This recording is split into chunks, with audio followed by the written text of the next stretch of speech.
So, as I explained before, Donc, comme j'en ai déjà expliqué, je l'ai déjà expliqué.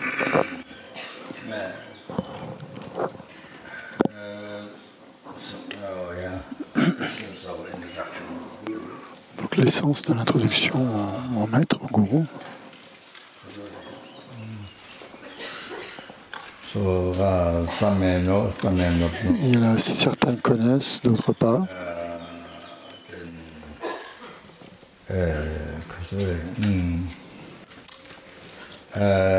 Then a person from whom one receives Donc, la personne dont on a reçu la relation donc, de maître à disciple, une connexion dharmique donc, de maître à disciple,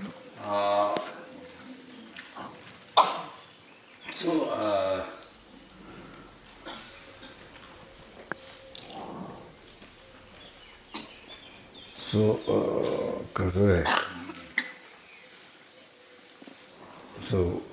donc le gourou, c'est ça, donc cette personne avec qui on a reçu cette connexion de maître à disciple. En général, c'est ce que j'ai dit donc précédemment, c'est quand on pense gourou, quand on pense au maître, ce qu'il faut se souvenir en fait, c'est le sens du mot gourou ou maître, le sens du mot gourou.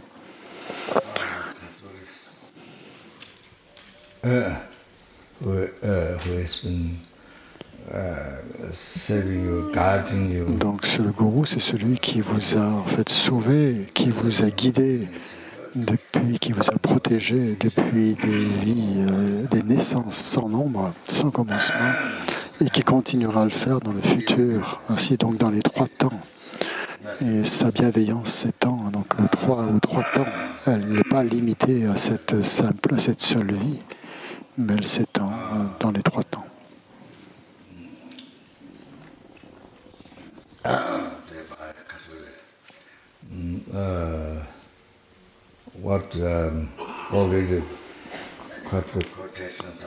Donc j'ai déjà mentionné des citations à ce propos. Donc tous les innombrables Bouddhas du passé, du présent et du futur. Donc en fait, c'est tous ces innombrables Bouddhas, en fait. Donc toute action que le gourou accomplit, effectue, en fait, quelle que soit l'action qu'elle fait, c'est l'action de tous ces innombrables Bouddhas. C'est l'action de votre déité. C'est l'action de tous les Bouddhas. C'est l'action de votre déité, que ce soit Chenrezig, que ce soit le Bouddha de médecine, Vajrayogini ou qui que ce soit.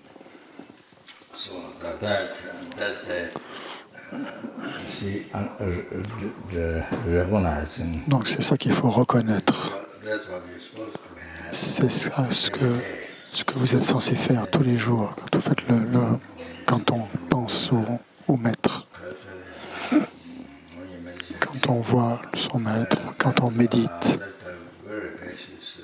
C'est quelque chose de très fondamental, c'est la base, en fait. C'est la base.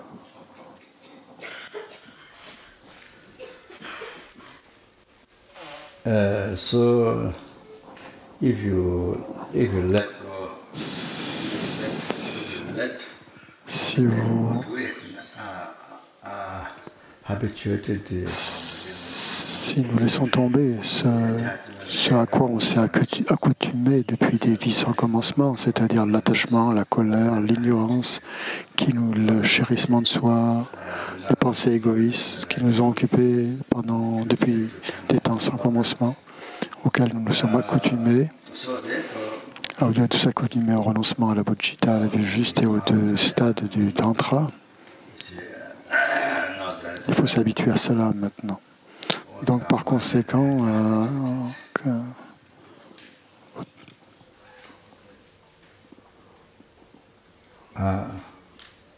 et y compris le Dharmakaya aussi.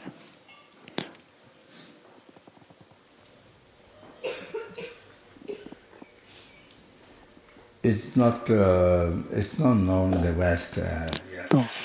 c'est pas très connu en Occident, dans les pays occidentaux. C'est pas un fait social de société ou le gouvernement. Ou, par exemple, les oiseaux, les pigeons, non pas les pigeons, les pingouins.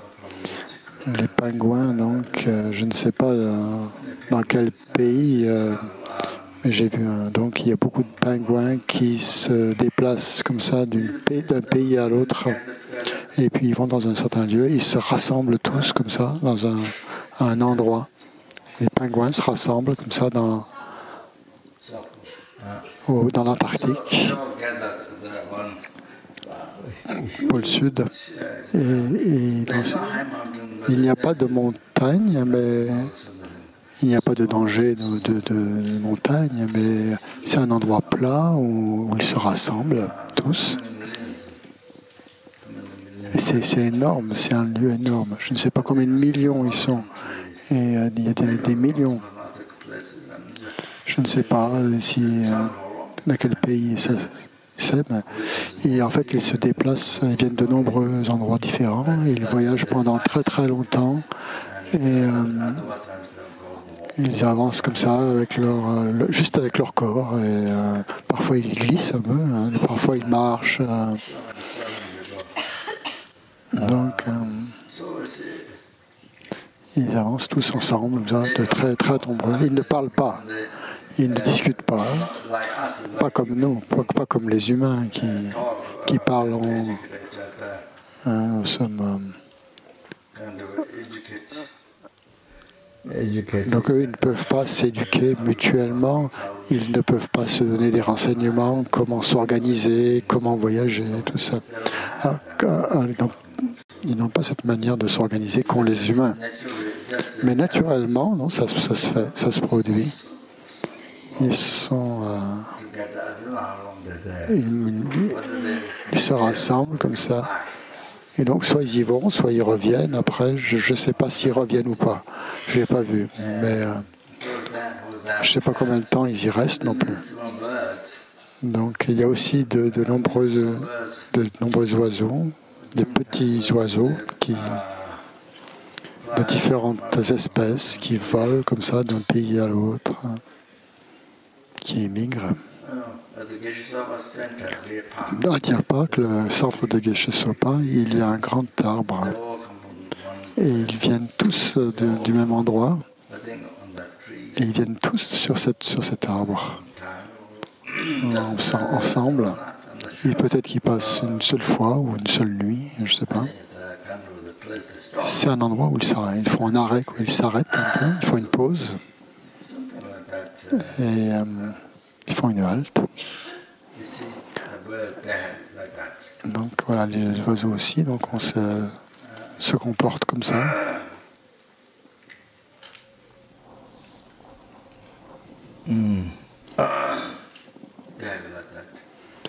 Donc ils ont ce comportement.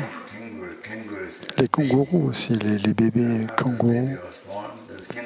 Une fois que le bébé est né, donc qu'il a à peu près cette taille, qu'il n'y a pas beaucoup il y a juste la peau, mais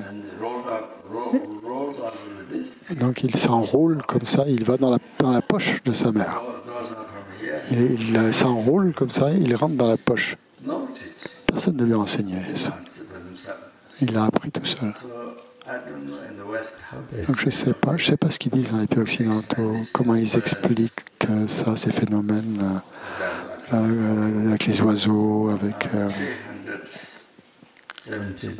pendant les tortues aussi,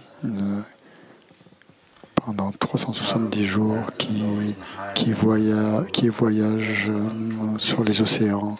Puis parfois ils restent sur les plages et ils font des trous pour pondre leurs œufs. Et après, une fois qu'ils ont pondu les œufs, ils retournent dans l'océan. Et ça, pendant 370 jours, ils voyagent comme ça pour aller sur une plage précise, pour aller pondre leurs œufs.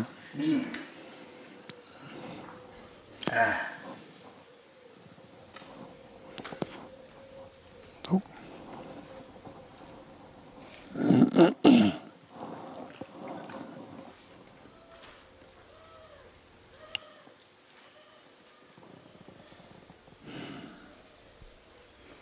And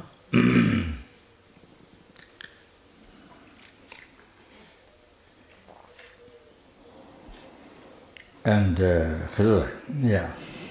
So this habituation. Donc ce sont des habitudes qui ont été prises depuis des temps sans commencement. Donc l'accoutumance qui sont dues au karma. En fait, cette habitude vient de leur esprit. C'est dans leur esprit qui était cette habitude, cette accoutumance. Donc elle date depuis des temps sans commencement. Ils ne sont pas seulement nés pingouins ou pigeons une seule fois, mais des fois, dans un nombre incalculable de fois. D'innombrables fois. Donc ça, il faut le savoir. Mais nous, notre esprit est tellement bloqué par l'ignorance, complètement bloqué, voilé par l'ignorance. Je ne peux pas me souvenir de quoi que ce soit des vies antérieures. On est tellement ignorant. On ne se souvient de rien des vies antérieures.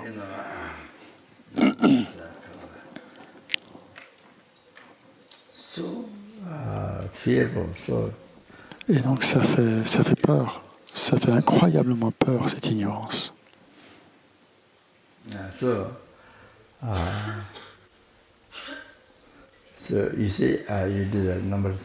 Et ça, donc on l'a fait d'innombrables fois. Donc les habitudes se créent comme ça. Et elles restent dans notre esprit, dans notre continuum mental depuis des temps sans commencement. Donc c'est quelque chose qui se produit naturellement à cause du karma, en raison du karma. C'est l'habitude du karma. Donc par exemple, les gens qui sont venus au cours de Kopan, même la première fois, ils ont senti qu'ils étaient chez eux. Quand ils sont venus la première fois à l'enseignement sur le bouddhisme et tout ça, ils se sont sentis chez eux, qu'ils rentraient chez eux. Et certains ont eu cette impression. Beaucoup d'étudiants m'ont dit ça. Et ça, c'est dû au karma antérieur, au karma des vies antérieures, qu'ils ont été bouddhistes dans les vies antérieures. C'est le karma passé qui fait ça. Donc en raison de ce karma, donc ils ont l'impression de rentrer chez eux. C'est pas un lieu étrange, c'est un lieu où ils se sentent bien, ils se sentent naturels, ils ne se sentent pas bizarres ou mal à l'aise, mais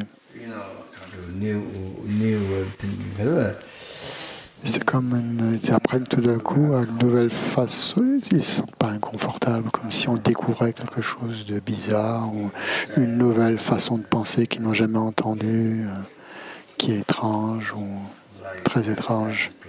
Que c'est un lieu très étrange qu'on ne connaît pas. Donc ils n'ont pas du tout cette impression. Au contraire. Ils se sentent au contraire complètement chez eux quand ils arrivent quand ils viennent à Kopan. C'est comme s'ils retournaient à la maison. Ils entendent donc le sujet, ils voient des nonnes, ils voient des moines et ils se sentent comme chez eux dans le monastère. C'est naturel. Et donc c'est pas étrange en fait, c'est dû au karma passé, au karma des vies antérieures. Ils ont donc ce karma qui date des vies antérieures, si on crée des habitudes positives, très positives.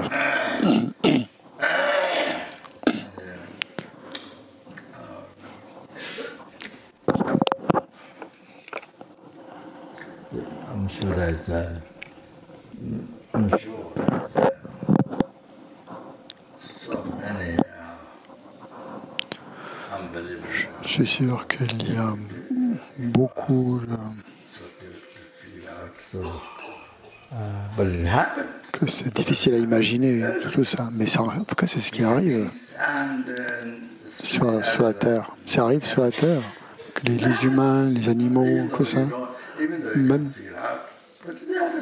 si on ne peut pas le comprendre, comprendre c'est pourquoi, la raison pour laquelle pour nous c'est complètement inconcevable, parce qu'on ne se souvient pas des vies antérieures, on ne voit pas les vies futures, donc pour nous c'est complètement inconcevable. Mais pourtant c'est comme ça. On ne se souvient pas de ce qu'on a appris dans les vies passées. Même dans cette vie, on ne se souvient pas tout, dans cette vie même. Donc c'est ça dû aux habitudes. Il y a le fait d'une grande habitude, donc avec certaines activités, certains types d'éducation. Donc c'est comme ça que ça se passe.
So the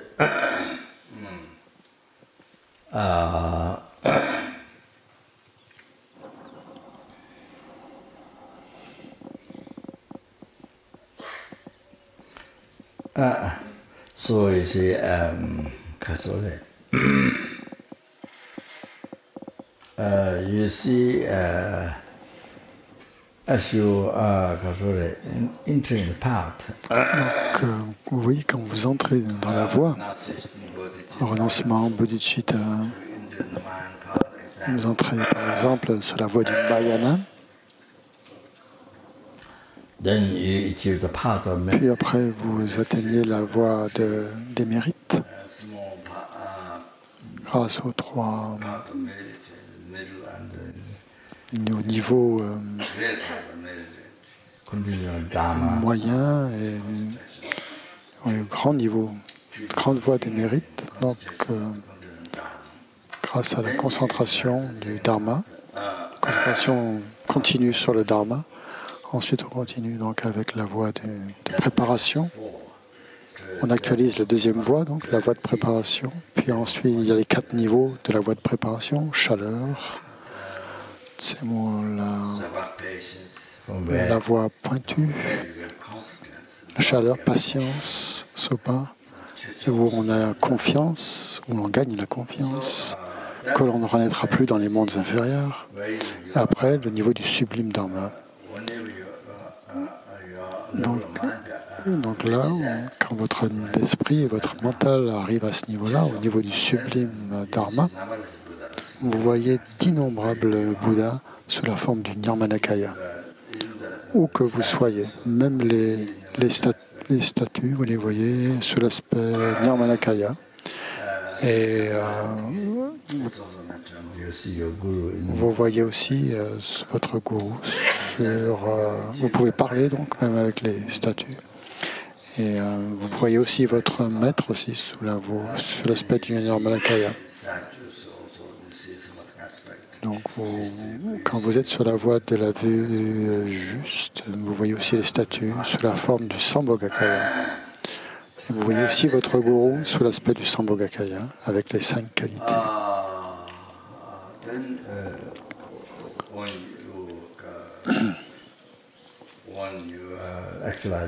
Quand vous actualisez la voie de la méditation, et la voie, quand vous êtes arrivé au niveau du sans apprentissage, quand vous atteignez ce niveau donc, qui est sans apprentissage, où il n'y a plus d'apprentissage, vous devenez un avec le gourou.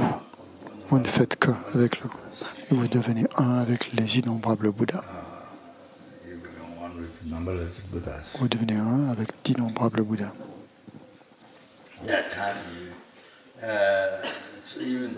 Et à ce moment-là, même si vous êtes arrivé au, au niveau de la voie principale de l'éveil, que ce soit quelle que soit votre déité, Vajrayogini, Heruka, Guhya Samaja, quelle que soit votre déité, Kala Chakra, et quand vous arrivez à l'éveil, quand vous réalisez l'éveil, tous les voiles, les deux voiles, en fait, les deux types de voiles, les voiles subtils donc, sont complètement éliminés. À ce moment-là, la réalisation est parachevée. Vous avez arrivé à la perfection de la réalisation. Et vous êtes à ce moment-là un Bouddha. Vous devenez non seulement une déité, mais pas seulement votre déité, mais vous atteignez donc le niveau, l'éveil de tous les Bouddhas. Vous atteignez le niveau de gourou, c'est-à-dire en fait le niveau de tous les Bouddhas.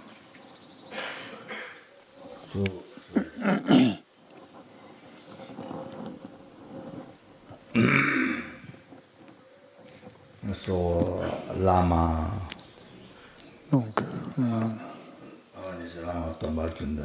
quand on dit lama dans Lama Tompa Chomdende, souvenez-vous donc souvenez-vous du sens. Rappelez-vous le sens. Qu'est-ce que ça veut dire? Pensez à ce que ça veut dire quand vous dites lama.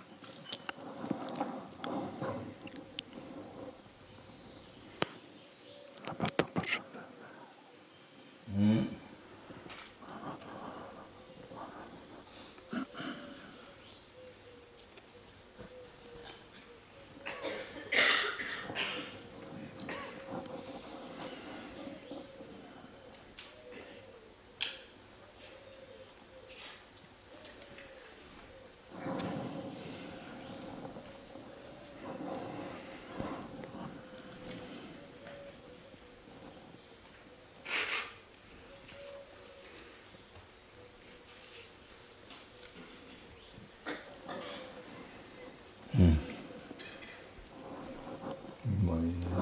그렇죠. 예.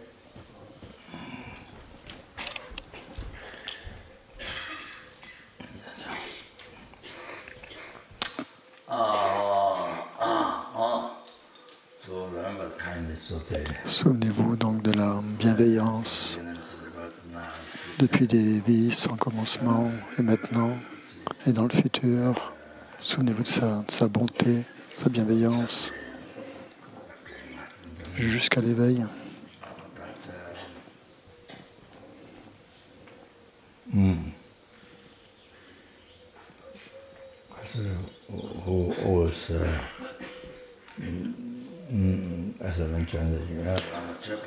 Comme on dit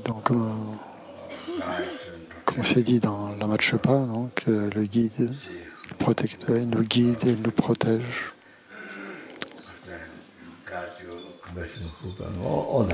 Il nous garde avec le crochet de sa compassion,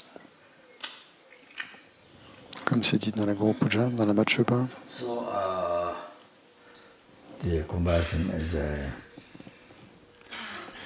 it's like limitless. Donc la compassion du maître est sans limite, comme un ciel sans limite.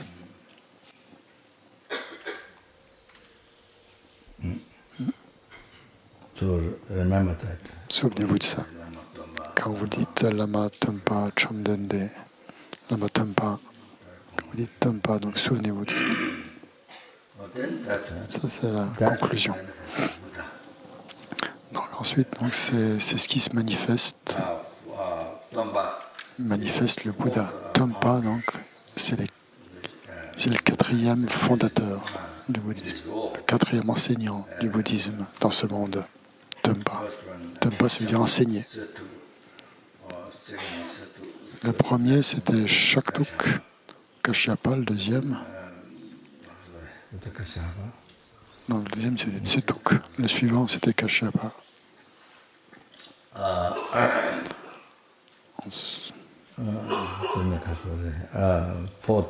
Le quatrième c'était Guru Shakyamuni. Donc c'est manifesté, donc le Bouddha Shakyamuni comme le quatrième Bouddha. C'est la manifestation du quatrième Bouddha, Tumpa. Donc, c'est fait référence justement à ce quatrième enseignant, ce quatrième Bouddha. So you can remember actually revealed. Vous souvenez-vous donc qu'il a révélé les quatre nobles vérités. Premier tour de roue du Dharma.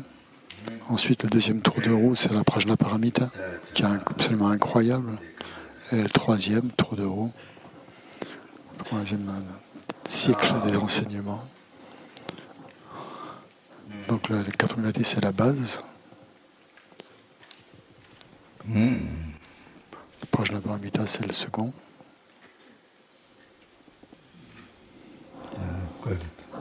Le troisième, donc, c'est... J'ai oublié ce qui... Je m'en souvenais juste avant de venir, et puis bon, j'ai oublié. Pourquoi? Troisième.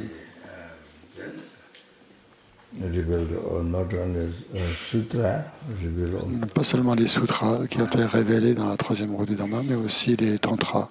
Tantra du Mahayana. Donc, il s'est manifesté sous la forme de Vajradhara et pour enseigner les tantras. Il a manifesté l'aspect chakra, c'est-à-dire libre d'attachement, l'aspect, l'expression du complet détachement du Bouddha Vajradhara en union, père et mère en union. C'est l'aspect qu'il a montré, l'aspect libre d'attachement. Puis il a manifesté aussi les différentes déités, différentes formes, différents types de déités.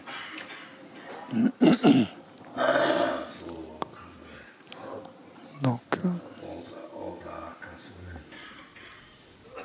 il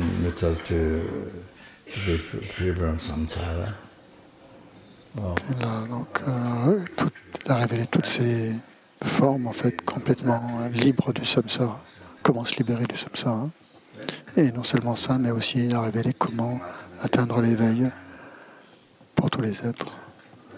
Et comment, avec le tantra, on pouvait atteindre l'éveil en une seule vie. Puis ensuite, il a enseigné les plus hauts tantras. Comment enseigner l'éveil en une brève vie de ces temps dégénérés. Donc c'est vraiment incroyable, incroyable. Toute la voie complète, comme ça.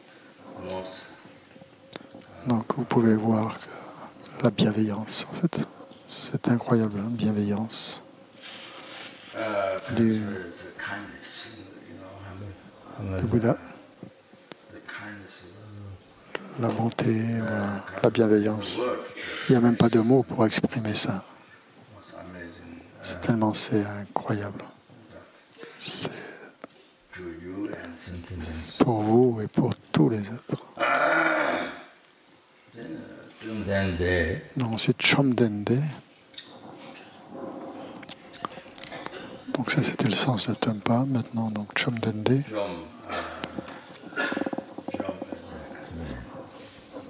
Chom.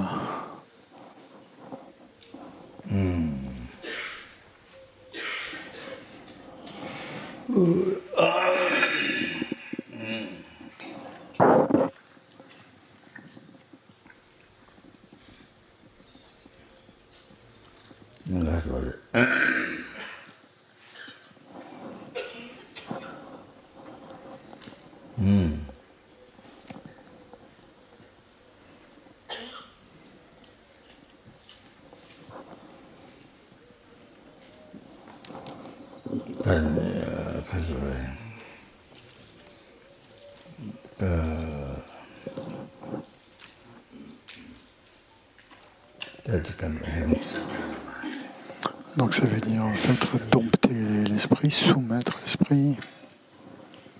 Ça veut dire qu'il a dompté l'esprit, qu'il a détruit en fait les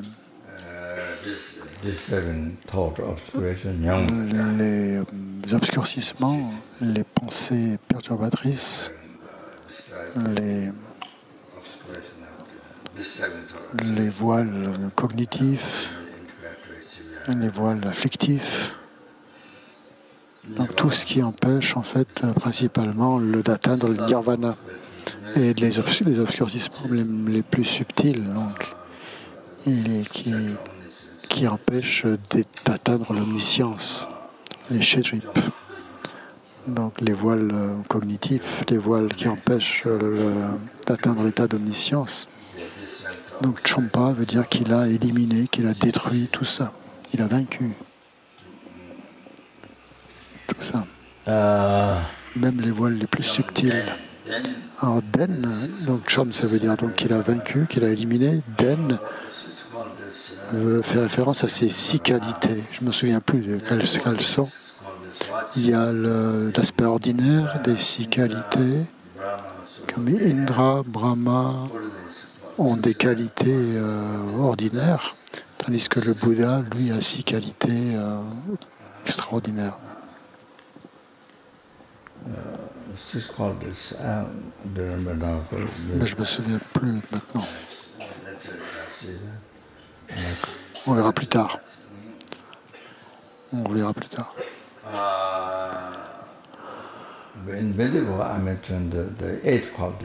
À Bendigo, j'avais dit qu'il y avait 8 qualités. J'ai mentionné les 8 qualités particulières du Bouddha, les 8 qualités exclusives du Bouddha. Mais en général, on parle plutôt de 6 qualités. Mais bon, aujourd'hui, je ne m'en souviens pas.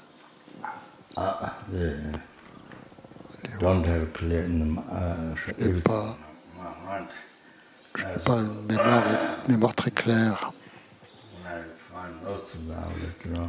Quand je retrouve donc des notes, quand je retrouverai les notes, je vous le dirai, je vous ferai savoir. Donc Chom Dende veut dire qu'il est allé au-delà du samsara et même au-delà du nirvana inférieur. Donc c'était le sens de Chom Dende. Deshin Shekpa. Deshin Shekpa veut dire donc qu'il est Tathagata, donc il est allé ainsi, l'ainsi allé. Il est allé dans l'incité.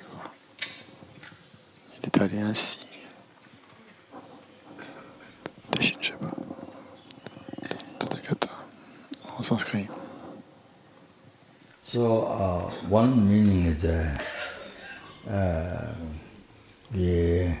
donc un des sens, c'est en fait qu'il est allé dans la nature ultime, la vérité, le niveau ultime, la nature ultime du jeu et de tous les autres phénomènes qui existent, la nature ultime donc du jeu et de tous les phénomènes, des autres phénomènes qui existent. Autrement dit, la vacuité, la vérité ultime par rapport à tous les phénomènes. Comment existent les phénomènes en réalité? En réalité, ils n'existent pas tels qu'ils nous apparaissent, comme étant simplement désignés par leur esprit. Ils ne apparaissent pas comme ça, comme s'ils existaient simplement désignés par leur esprit. Ils nous apparaissent comme une hallucination. On leur fait complètement confiance à leur réalité. Donc ça c'est par rapport à la vue, c'est l'objet de réfutation des prasangikas. C'est l'objet de réfutation subtil des prasangikas, que les choses n'apparaissent pas comme étant simplement désignées par l'esprit. Donc ça, c'est l'objet de négation subtil, l'objet de négation subtil que réfutent les prasangikas.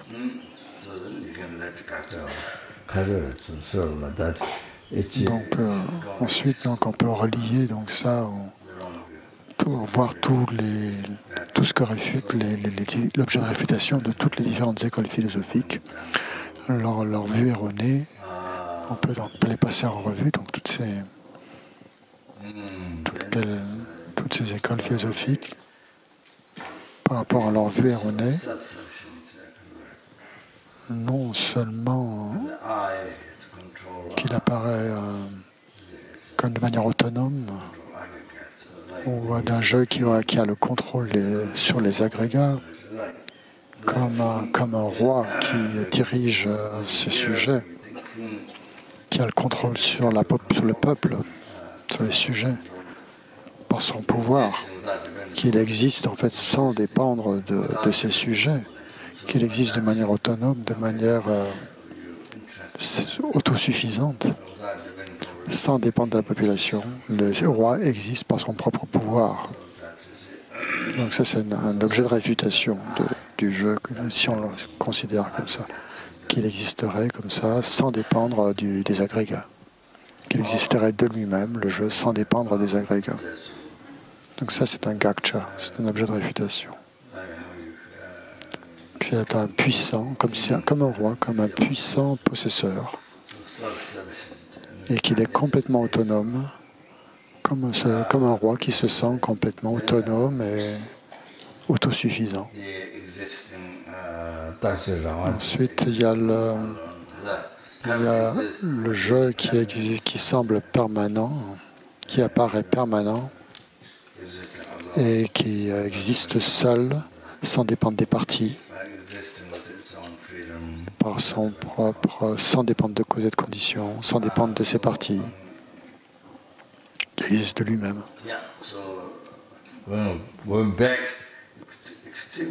Donc là, c'est encore extrêmement grossier, comme vue erronée, ça.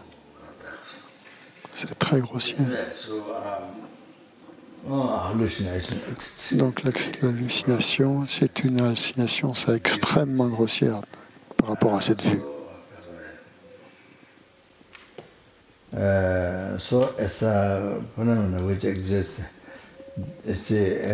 Donc comme les phénomènes qui existent, par rapport aux phénomènes qui existent. Donc, dans la façon dont ils existent, donc les prasas, ils n'existent pas donc selon, par rapport comme le disent les écoles inférieures. Et donc pour les prasangika, même les svatantrika, donc encore ils ont une vue erronée, donc où il y a quelque chose qui existe, qui semble exister, comme n'étant pas simplement désigné par l'esprit. Les choses existent, il y a une forme d'existence un peu réelle, telle qu'elle apparaît. Mais en réalité, il n'y a pas le moindre atome d'existence véritable. Pas le moindre atome d'existence véritable. C'est totalement vide. Donc il n'y a pas de telle chose qu'un phénomène qui existerait de façon réelle. Donc comme ça, on peut voir l'omniscience du Bouddha. Donc, le Bouddha, grâce à son omniscience, il voit tous les phénomènes passés, présents et futurs. Chaque chose particulière.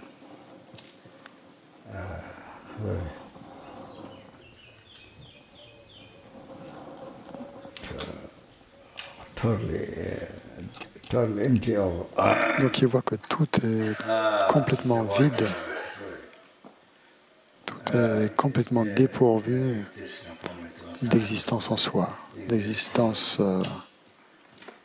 par sa propre nature, et pas simplement désigné par l'esprit. Pas simplement désigné par l'esprit. Donc même vide de ça. Donc il voit donc les Bouddhas voient la nature ultime des phénomènes, donc la vacuité. Pas seulement des phénomènes, mais donc l'esprit omniscient d'un Bouddha voit cette nature. L'omniscience d'un Bouddha, l'esprit omniscient d'un Bouddha voit tous les phénomènes de cette façon, dans cette nature humaine. Donc on dit qu'ils sont allés dans cette réalisation. Ils sont allés, ils ont atteint cette omniscience du Dharmakaya.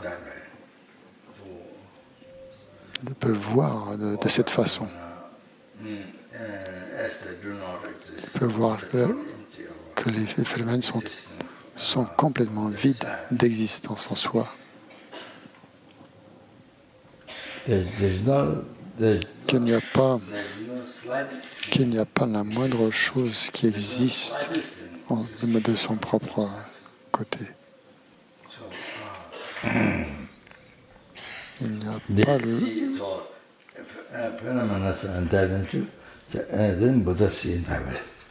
Donc il voit les phénomènes de leur nature en même temps.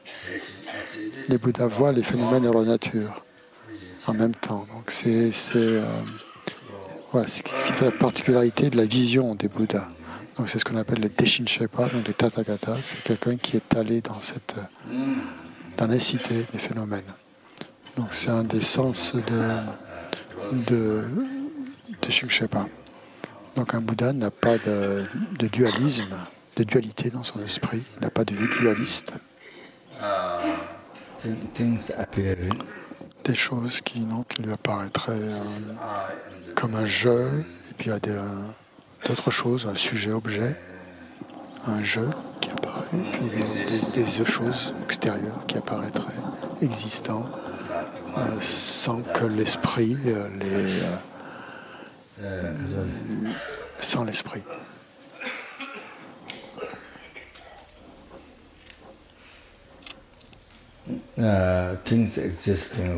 Comme si les choses, comme si des choses qui existeraient sans que l'esprit ne les désigne, sans être simplement désigné par l'esprit.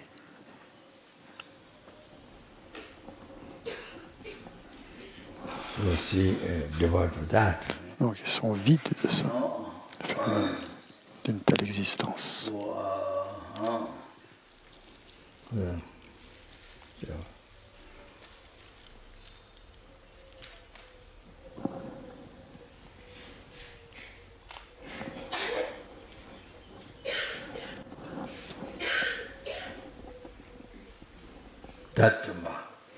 Ensuite, le mot suivant, c'est Drachampa.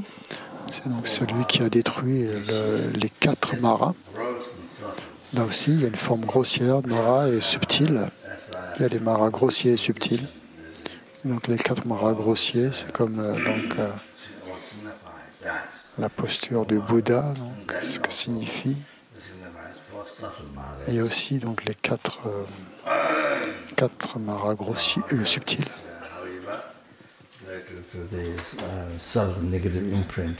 Et donc ça fait plutôt relié aux empreintes négatives subtiles, aux imprégnations subtiles négatives, y compris le souffle-esprit extrêmement subtil, ordinaire, le souffle-esprit subtil ordinaire. Donc, mais l'essence.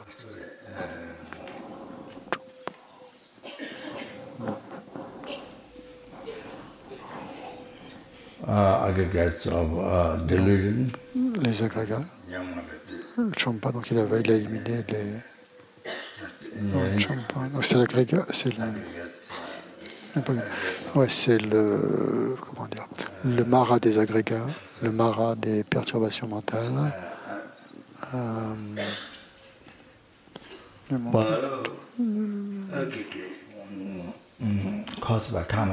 Les agrégats donc causés par le karma et les perturbations mentales. Donc ça c'est un des maras contaminés. Zakche. C'est le mara des agrégats causé par le karma et les perturbations mentales. Et donc Sakche, c'est-à-dire il est souillé. Il y a aussi le mara du Seigneur de la mort. Ça, les Nyelengi Vopo, c'est les agrégats d'appropriation à cause du karma des perturbations mentales. On prendre des agrégats contaminés. Donc Sakche Nyelingi Bongpo. Ensuite, il y a le Mara du Seigneur de la Mort. Et donc le Bouddha a aussi détruit le Mara. Il a triomphé du Mara du Seigneur de la Mort. Ensuite, il y a le Mara du Fils divin, ou du Fils des dieux, Daipo.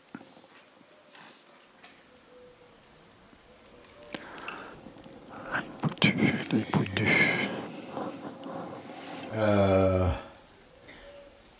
I think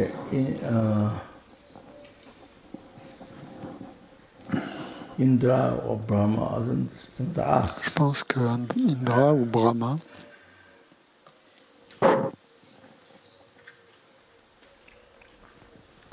c'est comme en fait comme pour nous.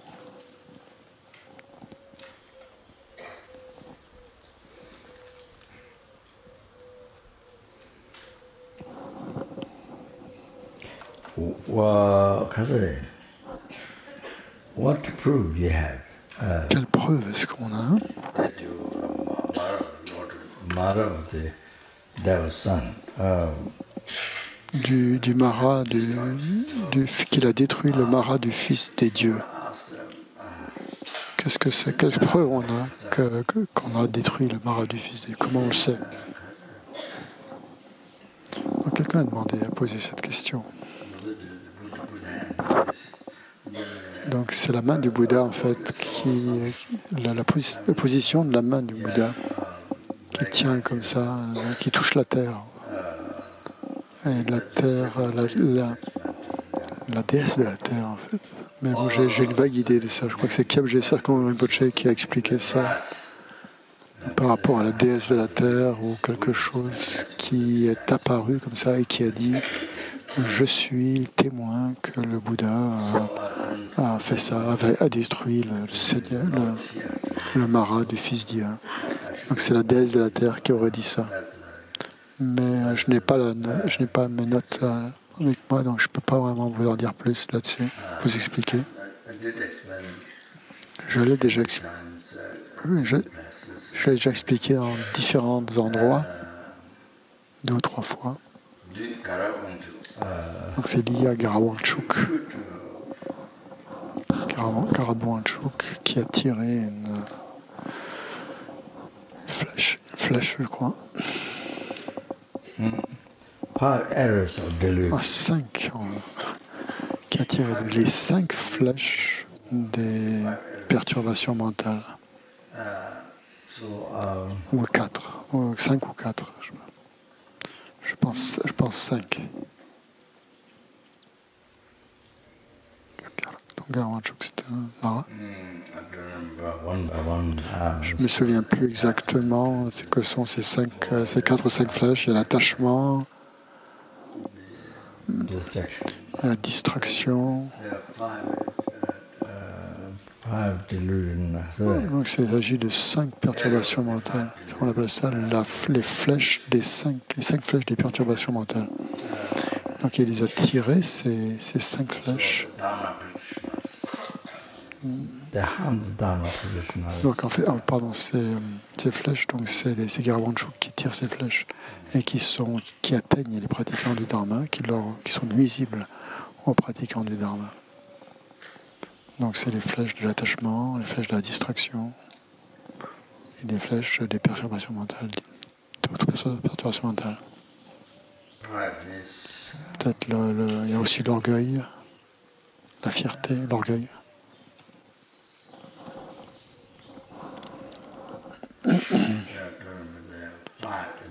Donc en fait il y en a 5, mais je ne me souviens plus exactement.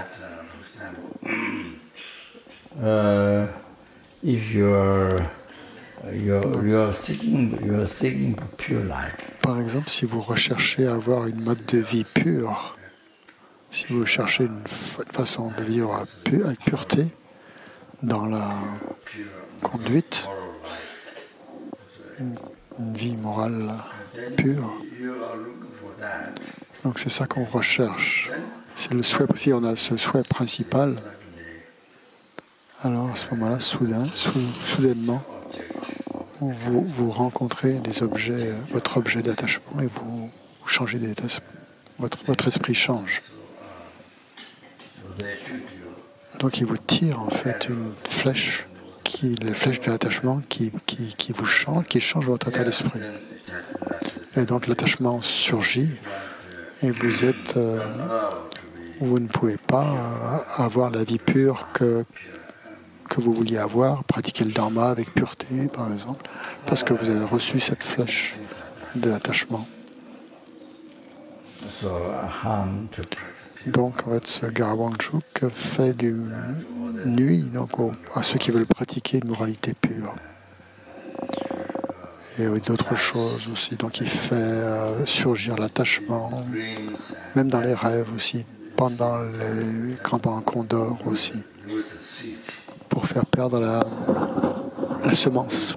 On perd sa semence pendant la nuit. Donc ça c'est aussi lié à Garawanchuk qui cause ça. Par exemple, vous voulez pratiquer la générosité, vous voulez être généreux envers les êtres, et vous décidez ça, d'être généreux, mais tout d'un coup, il y a de l'attachement qui s'élève dans votre esprit, de l'avarice, et du coup ça vous empêche de pratiquer la générosité. Donc ça, c'est une flèche aussi de Garawanchuk. Donc voilà, il y a des exemples comme ça qui vous empêchent vraiment de pratiquer le dharma. Donc c'est une forme de dharma qui vous empêche de pratiquer le dharma. Donc c'est juste quelques exemples.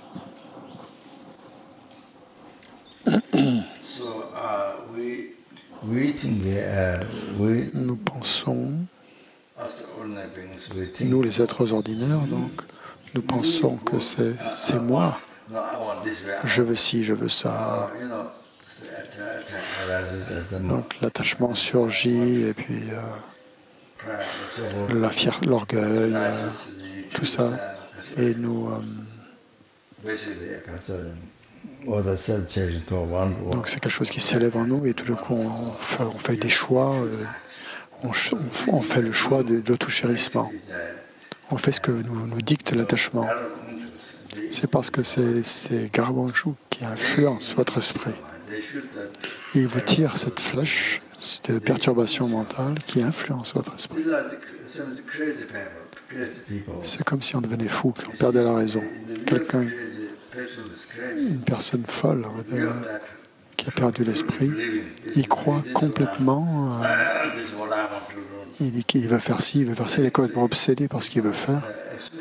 Mais en fait, c'est que son esprit est influencé par un aspect négatif, par un esprit négatif. Un esprit qui est du côté négatif. Comme dans Garawanchuk, par exemple. Il y a différents types d'esprits, donc certains sont du côté blanc, du côté noir. Donc ceux qui sont du côté noir, ils sont nuisibles, ils nuisent aux pratiquants du dharma.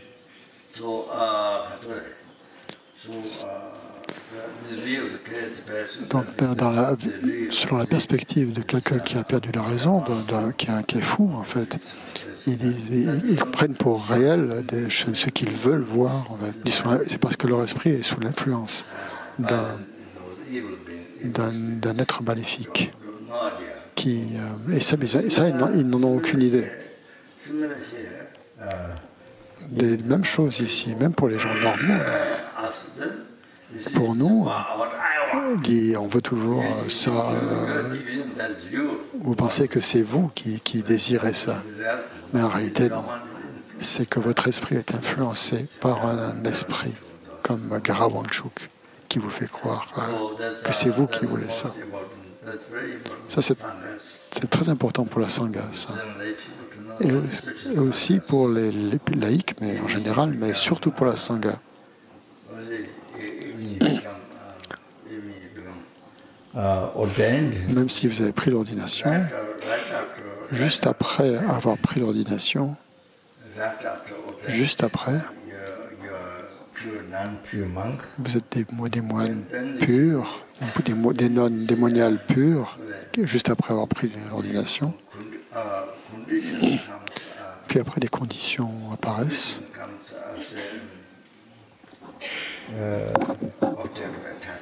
Où des objets d'attachement se manifestent, des conditions se manifestent, et votre esprit s'attache à ça, et vous perdez vos vœux.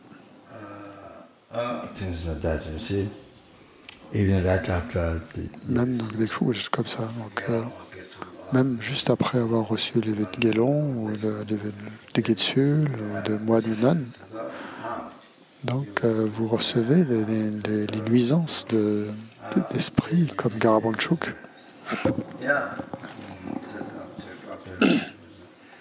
Donc on peut voir donc immédiatement l'objet d'attachement qui s'y apparaît donc dans notre vie, et on suit le côté donc de l'attachement, le côté négatif de la perturbation mentale, et on s'en fiche finalement du reste, la vie la plus pure qu'on voulait avoir, et du dharma et tout ça. On se laisse complètement influencer par l'aspect négatif. Et la personne, elle pense que c'est vraiment ça qu'elle veut, mais en fait votre esprit est influencé par un être maléfique. Par des êtres maléfiques. Donc voilà, j'ai donné l'exemple des gens qui sont fous, mais c'est aussi valable pour les gens qui sont normaux. Hein. C'est pas simplement pour les fous.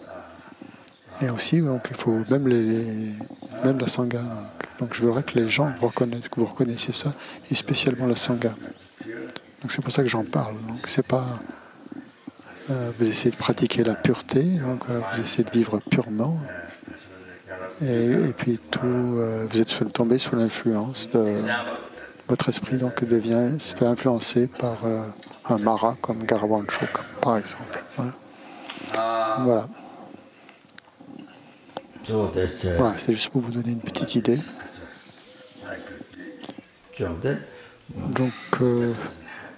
Donc le Bouddha est libre, complètement libre de ces influences des maras comme Garabanchuk, qui lui tire les flèches, les 5 flèches des perturbations mentales. Il n'est pas atteint par ces perturbations mentales nuisibles. Ensuite, Yantakpa. Donc ça veut dire qu'il est parfaitement éveillé. Il est parfaitement Bouddha. Il a éliminé tous les obstacles grossiers et subtils. Il a fait cesser tous les concepts grossiers et subtils. Tous les concepts erronés, le manque de respect, l'absence de dévotion par rapport au Guru, les pensées sans dévotion par rapport au maître. À partir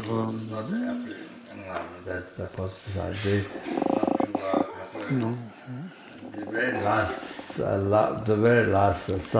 Donc il a éliminé toutes les états d'esprit les plus subtils par rapport, donc conceptuel, bien sûr, par rapport à l'apparence blanche, l'accroissement rouge et le proche accomplissement noir. Donc les dernières en fait formes de conscience conceptuelle subtile. Donc à ce moment-là, après, il a atteint l'éveil, il est devenu éveillé après avoir éliminé ces derniers esprits conceptuels subtils. Donc Yantakpa veut dire ça, qu'il a complètement apaisé tous ces concepts erronés, qu'il les a complètement éliminés, et qu'il est donc Bouddha. C'est un Tsokpe Sangye, c'est-à-dire un Bouddha pleinement accompli. Il a fait cesser donc, non seulement les conceptions grossières, les perturbations grossières, mais aussi les obscurcissements subtils. Donc il a parachevé toutes les qualités, et il est donc Sangye, il est Dzogpe Sangye, parfaitement accompli. Ensuite, Pel, donc glorieux, donc veut dire faire référence au Dharmakaya, à la sagesse transcendantale de la grande félicité non duelle avec la vacuité, et le Dharmakaya du résultat. Donc c'est le sens de glorifier ici.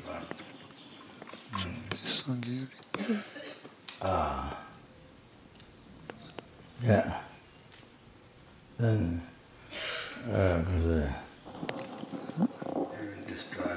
victorieux aussi, ou vainqueur, donc qui est vainqueur sur les 84 000 perturbations mentales. Il y a d'autres termes, donc, comme ça, pour désigner le Bouddha.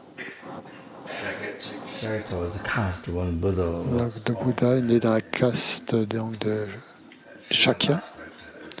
Shakya. Donc il a montré cet aspect donc d'être né dans une caste, la caste des Shakya en Inde. Tupa, donc veut dire le puissant. Tupa, puissant. Donc il est, voilà, c'est ça qui est le sens de tous ces termes. Donc il montre ce que le Bouddha a été capable d'atteindre, tout ce qu'il a parachevé et tout ce qu'il a fait cesser aussi, et toutes les qualités qu'il a obtenues, grossières et subtiles. Donc tous les obscurcissements grossiers et subtils et toutes les qualités qu'il a obtenues. Donc on dit Chaktsalo, donc je rends hommage, ou je m'incline, ou je me prosterne.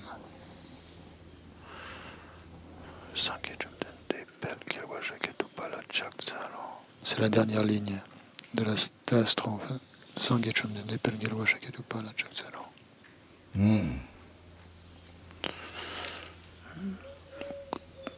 Donc Rinpoche a expliqué tous les mots de cette strophe. Sangye, Bouddha, Chamdende, vainqueur, Pel, glorieux, Gelwa, vainqueur, Shakya, c'est la caste, Tupa, c'est puissant.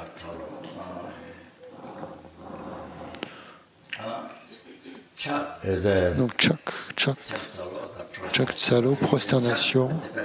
Chak en tibétain, ça veut... Tibétain, Chak c'est comme quand on nettoie les saletés dans sa chambre, par exemple, quand on fait le ménage. Quand on nettoie, on fait le ménage. Et Chak...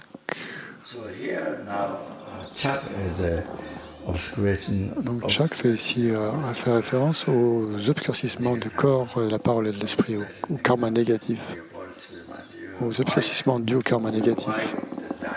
Donc on a nettoyé ça. En fait, on a fait le ménage, on a éliminé ces obscurcissements, ces karmas négatifs.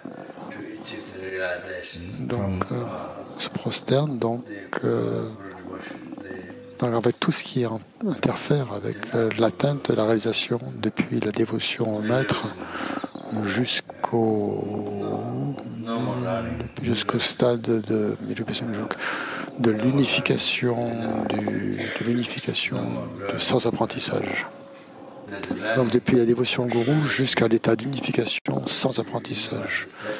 Donc où il n'y a plus d'apprentissage à ce niveau-là. Donc juste après. Donc c'est toute la voie en fait qui est décrite par là, depuis la dévotion au gourou, qui est la racine de la voie, jusqu'au niveau plus haut niveau, donc jusqu'à l'état d'unification où il n'y a plus d'apprentissage.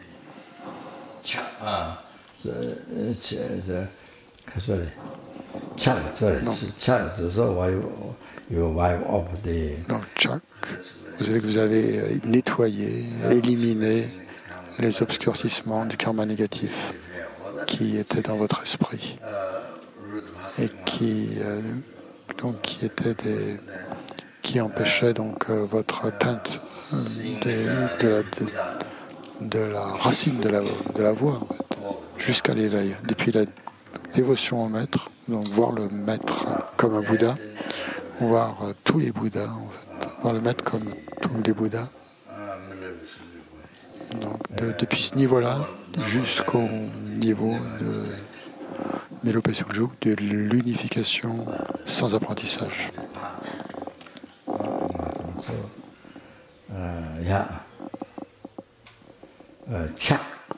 Donc voilà le sens de Chak.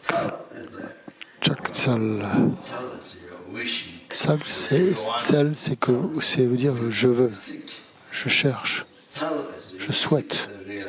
Je cherche cette réalisation dont on vient de parler depuis la racine de la voix jusqu'à l'état d'unification. Donc voilà ce qu'on cherche, voilà ce qu'on désire avoir.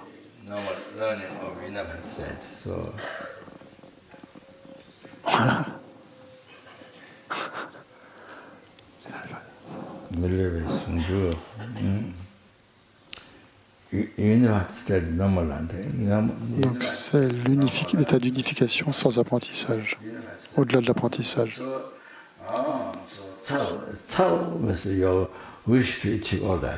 Donc tsel veut dire qu'on souhaite obtenir tout ça. Donc ça c'est dans le lamrim.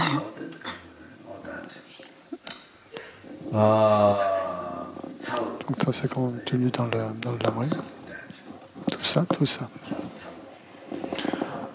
Donc tchak-tsel, on veut dire qu'on cherche ça.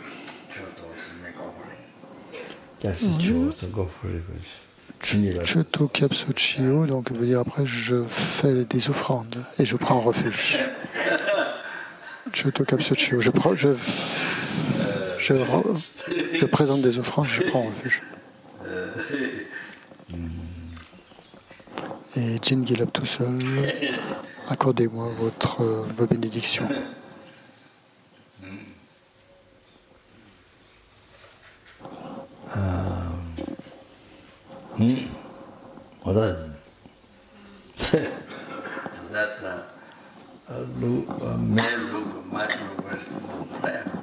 Donc on dirait que c'est une prière très simple comme ça. Ça a l'air d'être une prière très simple, mais quand on regarde en fait le sens est très très très profond. C'est une prière que tout le monde connaît, qu'on chante comme ça a l'air de rien, mais en fait le sens est très très très profond. Surtout avec le mot, que ça commence par lama, le mot lama qui commence cette prière.